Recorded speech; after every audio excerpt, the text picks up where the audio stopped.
Hello again. Nice for you to join us. We are reading from the Complete Jewish Bible, which is a translation of the Hebrew Bible. And we're on Deuteronomy chapter 6, verses 4 through 9. Shema. Hear, Israel, Adonai our God, Adonai is one. And you're to love Adonai your God with all your heart, all your being, and all your resources. These words, which I am ordering you today, are to be on your heart, and you're to teach them carefully to your children.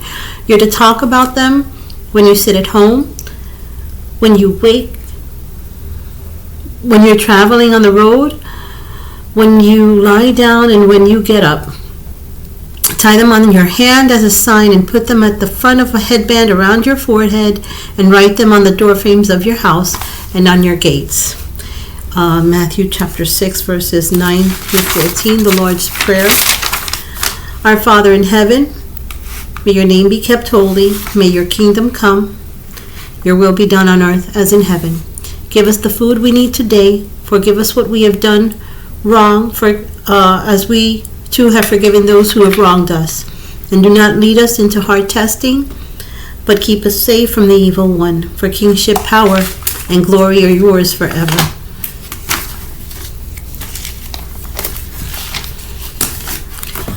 Genesis chapter 41. At the end of 2 years, Pharaoh had a dream. He was standing beside the Nile River, and there came up out of the river 7 cows, sleek and fat, and they began feeding in swamp grass. After them, there came out of the river 7 more cows, miserable looking and lean, and they stood by the other cows at the edge of the river. Then the miserable-looking and lean cows ate up the 7 sleek, fat cows. At that point, Pharaoh woke up, but he went to sleep again and dreamt a second time. 7 full, ripe ears of grain grew out of a single stalk. After them, 7 ears, thin and blasted by the east wind, sprang up, and the thin ears swallowed up the 7 full, ripe ears.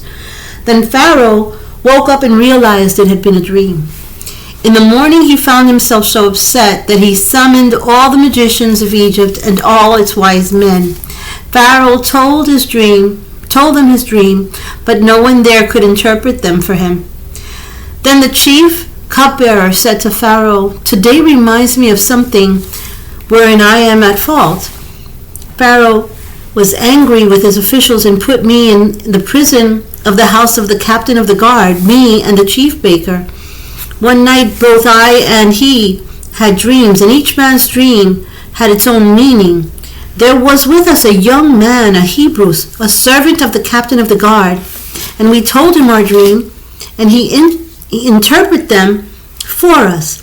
He interpreted each man's dream individually, and it came about as he interpreted it to us. I was restored to my office, and he was hanged. Then Pharaoh summoned Joseph, and they brought him quickly out of the dungeon.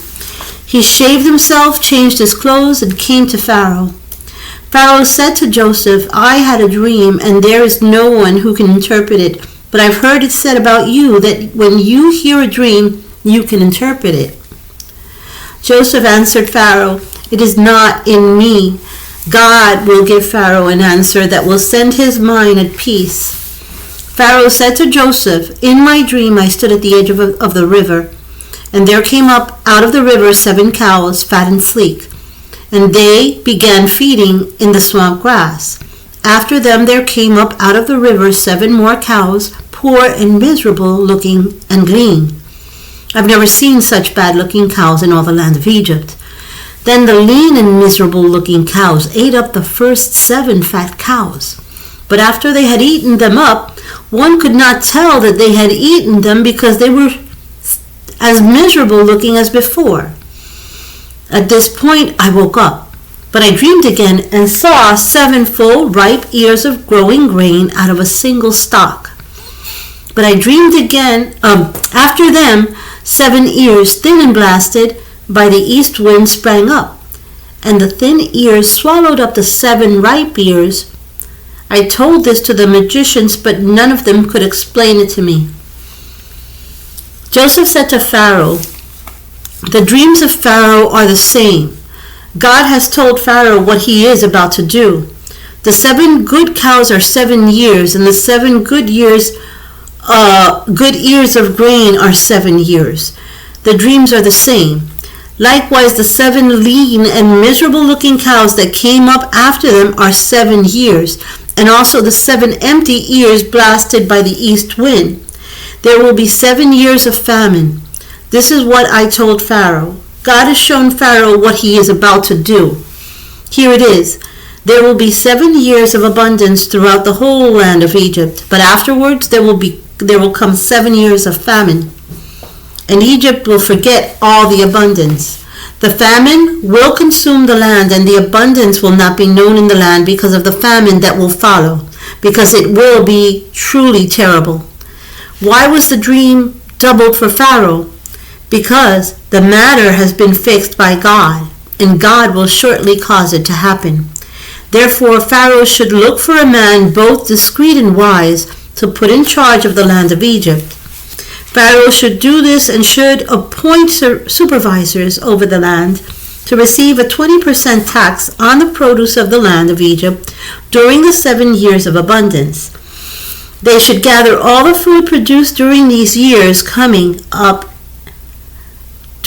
good years coming up, and set aside grain under the supervision of Pharaoh to be used for food in the cities, and they should store it. This will be the land's food supply for 7 years of famine that will come over the land of Egypt, so that the land will not perish as a result of the famine. The proposal seemed good both to Pharaoh and to all his officials. Pharaoh said to his officials, "Can we find anyone else like him? The Spirit of God lives in him." So Pharaoh said to Joseph, "Since God has shown you all this, there is no one as discerning and wise as you. You will be in charge of my household. All my people will be ruled by what you say.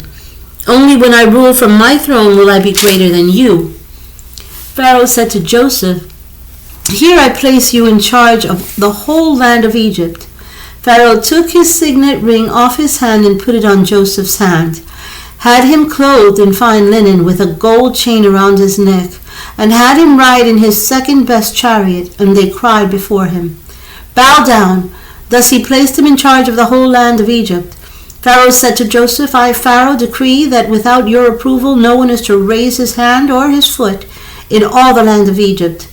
Pharaoh called Joseph by the name Saphnath-Paneah, and gave him as his wife Asnath, the daughter of Potiphar, priest of On. Then Joseph went out through all the land of Egypt. Joseph was 30 years old when he stood before Pharaoh, king of Egypt. Then he left Pharaoh's presence and traveled through all the land of Egypt. During the 7 years of abundance, the earth brought forth heaps of produce. He collected all the food of these 7 years in the land of Egypt and stored it in the cities. The food grown in the fields outside each city, he stored in that city. Joseph stored grain in quantities like the sand on the seashore, so much that they stopped counting because it was beyond measure.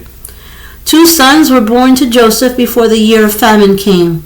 Asnath, the daughter of Potiphar, priest of On, bore them to him. Joseph called the firstborn Manasseh, causing to forget, because God has caused me to forget all the troubles I suffered at the hands of my family. The second he called Ephraim, fruit, for God has made me fruitful in the land of my misfortune. The 7 years of abundance in the land of Egypt ended, and the 7 years of famine began to come, just as Joseph has said. There was famine in all lands, but throughout the land of Egypt there was food. When the whole land of Egypt started feeling the famine, the people cried to Pharaoh for food, and Pharaoh said to all the Egyptians, "Go to Joseph and do what he tells you to do."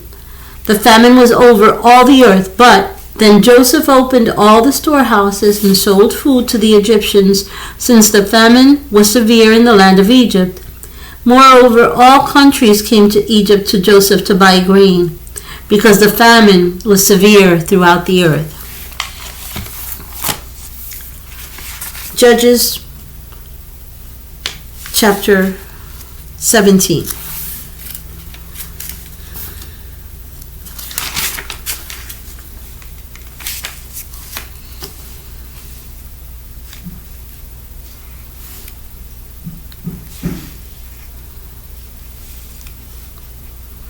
There was a man from the hills of Ephraim named Micaiah. He said to his mother, "You know the 1,100 pieces of silver that were taken from you? You pronounced a curse about it, and you told me about it. Well, the money is with me. I took it," his mother said. May Adonai bless my son, as he restored the 1,100 pieces of silver to his mother. Then his mother said, "I solemnly dedicate the money of mine to Adonai in order for my son to make a carved image overlaid with silver. So now I am giving it back to you." But he returned the money to his mother, and she took 200 pieces of silver and gave them to a metal worker who made a carved image overlaid with silver, which was put in Micaiah's house. This man, Micah, owned a house of God.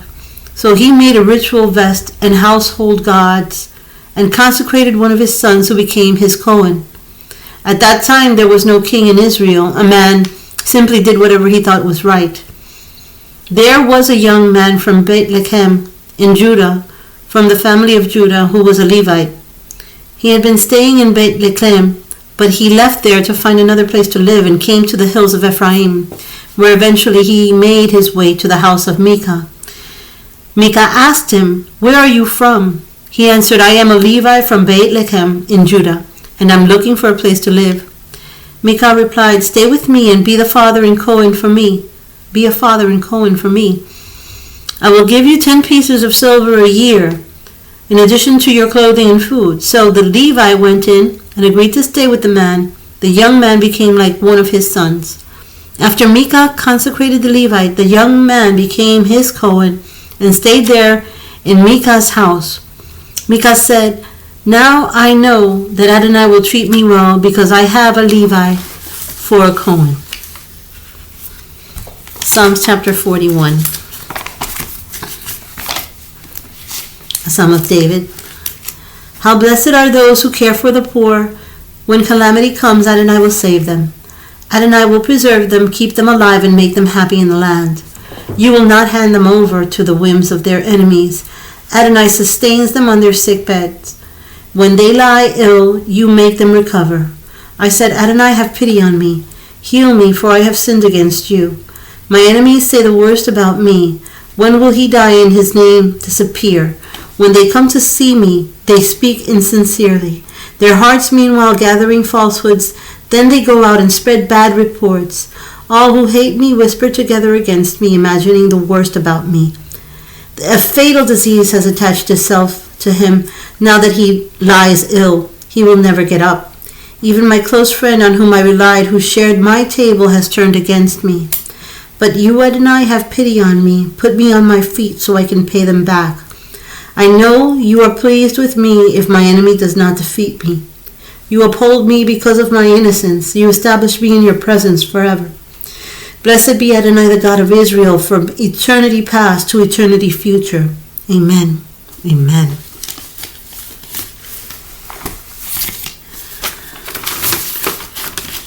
And now we see Mark. We're on Mark.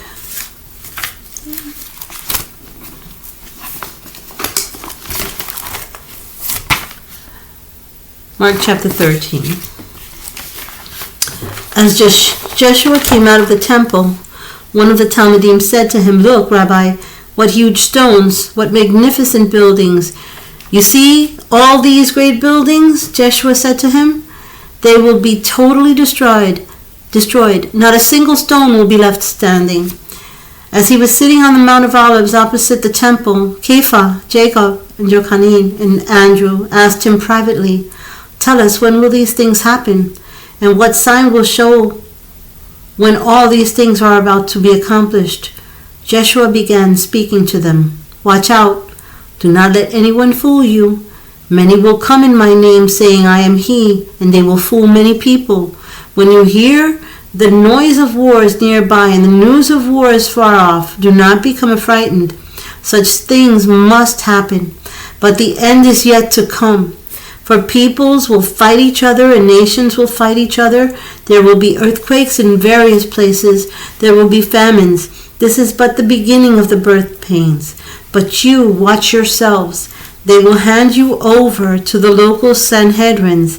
You will be beaten up in synagogues, and on my account you will stand before governors and kings as witnesses to them. Indeed, the good news has to be proclaimed first to all the nations. Now when they arrest you and bring you to trial, do not worry beforehand about what to say. Rather say whatever is given you when the time comes, for it will not be just you speaking, but the Ruach HaKodesh. Brother will betray brother to death, and a father his child. Children will turn against their parents and have them put to death, and everyone will hate you because of me. But whoever holds out to the end will be delivered.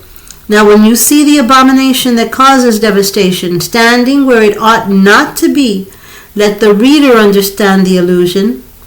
That will be the time for those in Judah to escape to the hills. If someone is on the roof, he must not go down and enter his house to take any of his belongings. If someone is in the field, he must not turn back to get his coat. What a terrible time it will be for pregnant women and nursing mothers. Pray that it may not happen in winter, for there will be worse trouble at that time than there has ever been from the beginning, the very beginning, when God created the universe. Until now, and there will be nothing like it again. Indeed, if God had not limited the duration of the trouble, no one would survive, but for the sake of the elect, those whom he has chosen, he has limited it. At that time, if anyone says to you, look, here's the Messiah, or see, there he is, do not believe him. There will appear false messiahs and false prophets performing signs and wonders for the purpose, if possible, of misleading the chosen. Ooh. But you, watch out. I have told you everything in advance. In those days after that trouble, the sun will grow dark, the moon will stop shining, the stars will fall from the sky, and the powers in heaven will be shaken. Then they will see the Son of Man coming in clouds with tremendous power and glory. He will send out his angels and gather together his chosen people from the four winds, from the ends of the earth to the ends of the heaven. Now let the fig tree teach you its lesson. When its branches begin to sprout and the leaves appear, you know that summer is approaching. In that same way, when you see all these things happening, you're to know that the time is near, right at the door. Yes, I tell you that this generation will certainly not pass away before all these things happen. Heaven and earth will pass away, but my words will certainly not pass away. However, when that day and hour will come, no one knows, not the angels in heaven, not the Son, just the Father. Stay alert, be on your guard, for you do not know when the time will come. It is like a man who travels away from home, puts his servants in charge, each with his own task, and tells the doorkeepers to stay alert. So stay alert, for you do not know when the owner of the house will come, whether it will be evening, midnight, cockcrow, or morning. You do not want him to come suddenly and find you sleeping. And what I say to you, I say to everyone. Stay alert. Numbers chapter 6, verses 24 through 26. May Adonai bless you and keep you. May Adonai make his face shine on you and show you his favor. May Adonai lift up his face toward you and give you his shalom. Thank you so much for joining us. Until next time, shalom.